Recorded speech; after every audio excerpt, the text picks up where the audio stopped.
প্রতিটি নবী বলবেন নফসি নফসি, আল্লাহ তুমি আমারে বাঁচাও আমারে বাঁচাও। বিশ্বনবী মাথা তুলবেন, তুলে বলবেন রব্বি হাবলি উম্মতি, আল্লাহ তুমি আমার গুনাহগার উম্মতকে বাঁচাও। আল্লাহ বলবেন সাল তোতা, আপনি যা চাবেন তাই দেব। ওয়াশফা তুশাফা, সুপারিশ করেন সুপারিশ কবুল করব।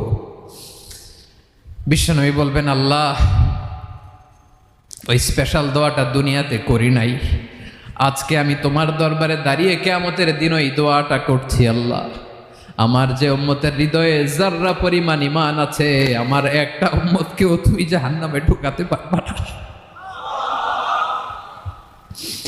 বিশ্বনবী পাগলের মতো একবার হাউজে কাউসারে যাবেন, একবার সিরাতে যাবেন, একবার পুলসিরাতের দিকে, একবার হাউজে কাউসারের দিকে পাগলের মতো দৌড়াতে থাকবেন, তার কোনো গুনাহগার উম্মত যাতে জাহান্নামে ঢুকে না যায়।